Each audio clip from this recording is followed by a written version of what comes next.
Stop. Feel the urge to explain yourself before anyone even asked. That urge is not honesty. It is a purchase attempt. You're trying to buy certainty with words. Picture a candlelit desk and an unfinished letter. Your hand hovers over the wax seal again, not because you have new truth, but because you want relief. Approval seeking starts as a quiet itch. Now picture a flame on the table. You lean in for warmth and your breath becomes wind. The more you chase reassurance, the more you disturb the fire. Imagine a private courtroom forming inside the relationship. One comment turns you into the defendant. You start proving, clarifying, persuading. The other person becomes judge without effort. Machiavelli would call this a power transfer. In any court, the one who begs for a verdict is already beneath the one who grants it. Your paragraphs are the bow. Picture a velvet mask at an elite gathering. People smile, but status is measured in posture and restraint. Respect is not a compliment. It is a nervous system decision. Now picture a mirror in a dim corridor. You lean into it to check if you are acceptable. The more you check, the more anxious you become. That is what approval does to the mind.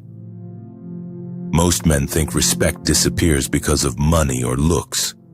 Often it disappears because the man starts negotiating his own worth in real time, one anxious appeal at a time.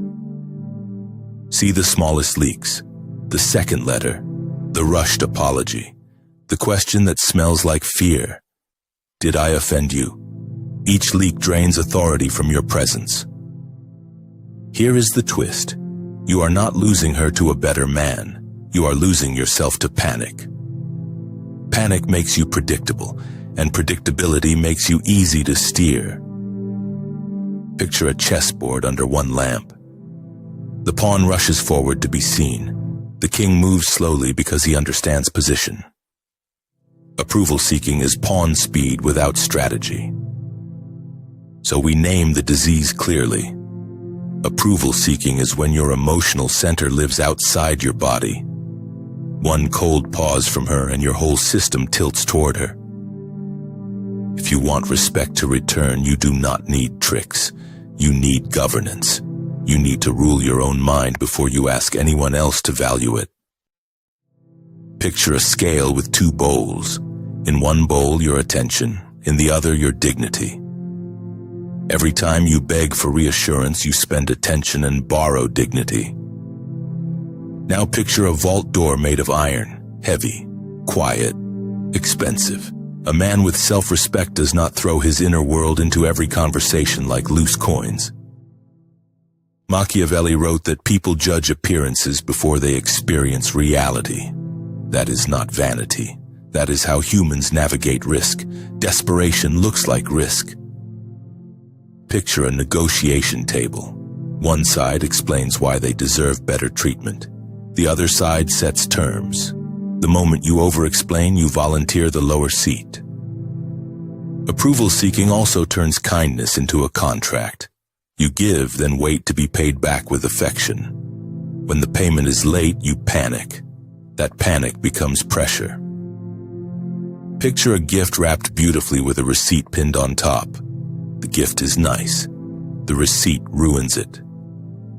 Transactional niceness is not love. It is anxiety dressed well. Now picture a pedestal made of marble. You place her on it, then you kneel. Fans do not lead. Fans applaud. Fans accept crumbs and call it a feast.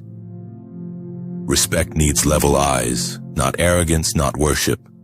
Level eyes means you can disagree calmly, you can say no, and you do not collapse when the mood shifts. Picture a wax seal on a letter, simple, final. A boundary is not a speech, a boundary is a seal. When you keep re-explaining your boundary, you unseal it. Now picture ink strokes across parchment like a pulse line. Calm words look steady. Anxious words rush into paragraphs. Those paragraphs say one thing: please approve me. Picture a crown made of silence. The person who can sit inside silence looks dangerous in a good way. The person who fills every gap looks scared. Humans read that instantly. Machiavellian clarity is not cruelty, it is accuracy. People respond to incentives, not pleading. The more you plead, the more you teach them to test you. So the question becomes simple. What do you reward? What do you tolerate? What do you chase? The answers write your status without a single argument.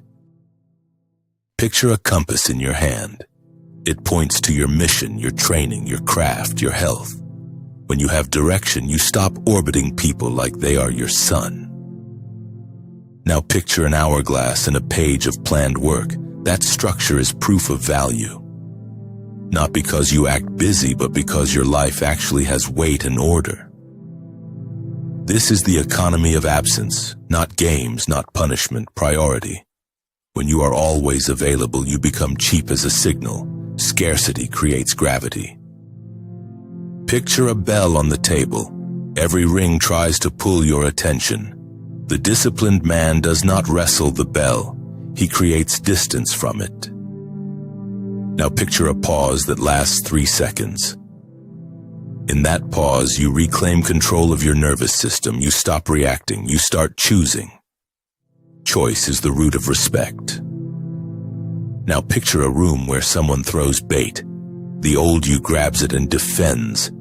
The upgraded you pauses, breathes, and answers with one clean sentence or silence. Silence is not coldness. Silence is authority. It says, I am not here to audition. It says, I do not rush to repair my image for strangers or moods. Picture a storm outside a stone castle. Thunder hits, but the torch inside stays steady. Emotional discipline is having your own climate, not mirroring someone else's weather. If she is warm, you do not melt.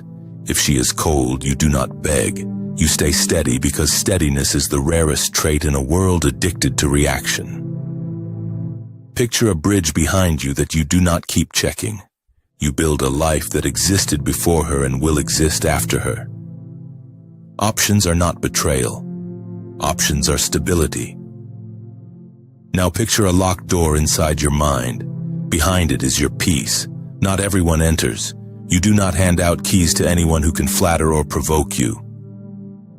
When a line is crossed, you reduce access calmly, not with lectures, with distance. That is not punishment. That is self-respect expressed in behavior. Picture a small circle drawn in chalk. Inside the circle are your few real people, your real work, your real standards. Outside the circle is noise. You do not argue with noise. Now picture the paradox clearly. The more you try to be chosen, the less choosable you become. Because pursuit turns into pleading, and pleading is a confession of inner instability. Women do not respect performances, they respect presence. Presence is the ability to stay grounded without applause, without constant reassurance, without a crowd. Picture a throne in an empty room. No audience, no compliments, just you sitting upright anyway. That is internal validation. That is the posture of a man who belongs. Here is the practical rule. Replace explanation with structure. When panic rises, do not write paragraphs. Stand up, move your body, enter your work, return to your plan. Picture a blacksmith striking steel. Each strike is a moment you do not send a second appeal. Each strike is a boundary you enforce. Each strike is a day you train instead of chase. Machiavelli is often misread as manipulation, but the core lesson is self-control. The ruler who cannot govern himself will always be governed by others. So lead the frame with calm standards. Say what is acceptable, show what you will tolerate, and do it without anger, without theatrics, without begging.